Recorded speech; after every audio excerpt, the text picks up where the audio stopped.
As some of you may know, the past several months have been a difficult time in the Sheffield Fletcher house. I spent some time thinking about whether or not to continue with the Sheffield Diaries, since our news could be upsetting to a lot of you out there and I don't want to hurt anyone. But in the end, I wanted to show you some of the ways that we've dealt with this time and some of the things that have brought us closer through a tough experience, as well as continuing to give those who are far away an insight into the new city we call home. So, in this episode I am going to be mentioning pregnancy loss and grief. If you don't want to hear about that, you might prefer to skip this one. However, I'm going to give you a small insight into our survival through that and how we've held on to each other and to our hopes and plans for the future.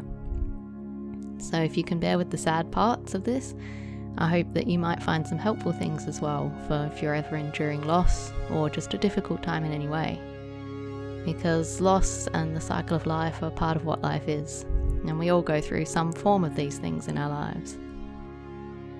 I will, of course, also be showing you the spring and some of the beauty of our second summer here in Sheffield, because nature's one of my biggest sources of comfort, and I hope that's the case for many of you. So, as might be evident from that introduction, the time since my last episode did not go at all as we were expecting. For the comfort of those who might be finding this really hard to listen to, I'm not going to go into a lot of detail about what exactly happened, but to explain in a general way, at the time of my 20-week ultrasound scan, when we were hoping to be told everything looked good and be given the all clear for our visit to Australia, we were instead told that something wasn't right with the small person inside me. Treatment was attempted for a while by some really amazing doctors at the Jessup wing here in Sheffield, but in the end it was not possible to save our baby. As a result, our trip to see family obviously didn't happen, and what we got instead was an empty space in our lives where an important piece of our future was expected to have been.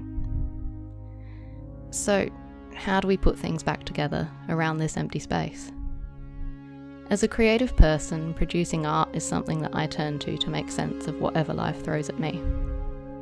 During the time when I was in and out of appointments trying to investigate and treat the problem, I actually finished the first draft of my first novel. That might sound like a strange thing to be doing at a time like that, but I think for me, spending some time away in the written world I was creating gave me both a break from the stress of the real world and a sense of purpose. I was also very lucky at the time to be working with an absolutely wonderful team of artists and writers on one of my virtual exhibition projects.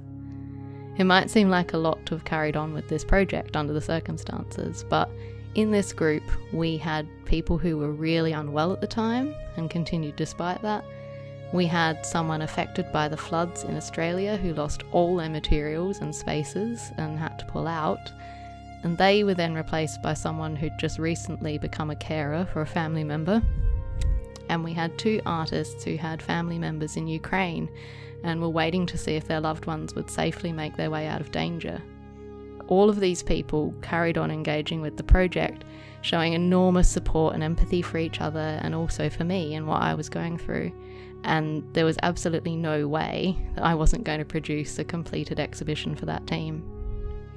I actually made some of the promotional posts for that premiere from hospital, and the premiere itself was 2 weeks after I returned home. And while that might sound a bit businesslike and callous, it gave me a focus other than the loss, and it made me feel connected, in particular to all those other creators involved. So, spaces and places that change me. Thank you to that amazing group of people. Both the day of that exhibition premiere and the day of the April story time, when everyone turned up for a story and a chat only a week after I got out of hospital, were actually really special times, and I'd like to take a moment to say a huge thank you to everyone who was part of either of those.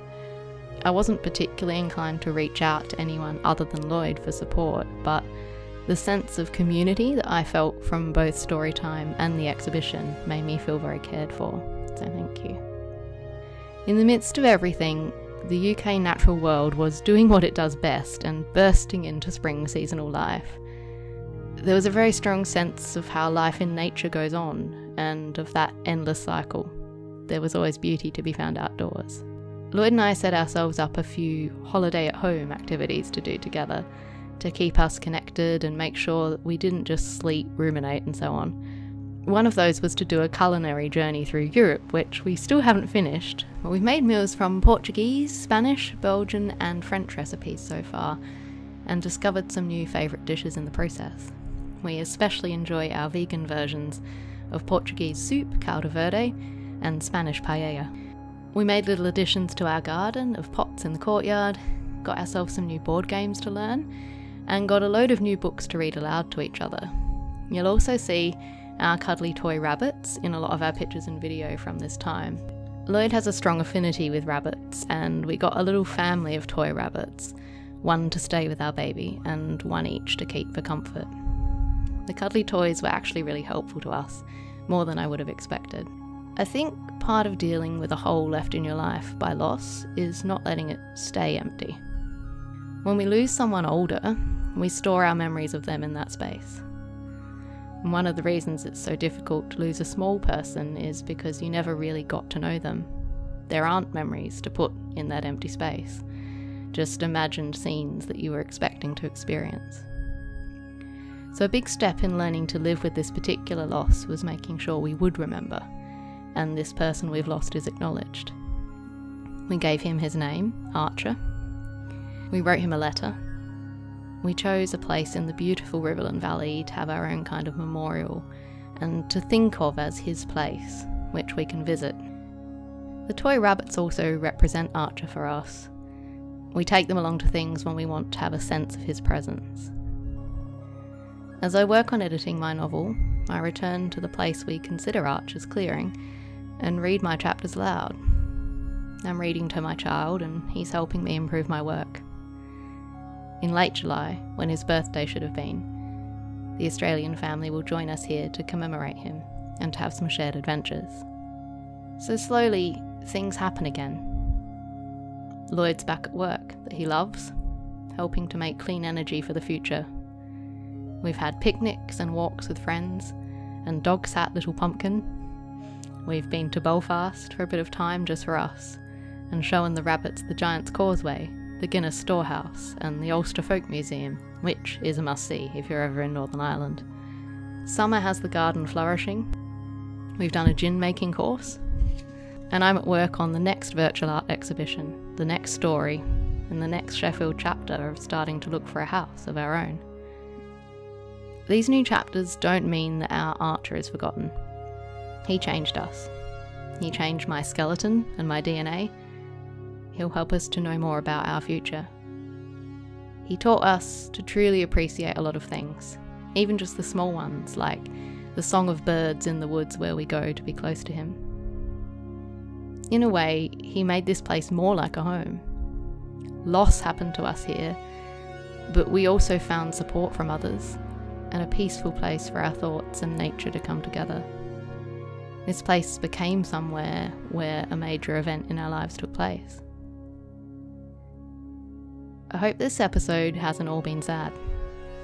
I hope it's shown how we've carried on together, carrying this new space inside us and building around that.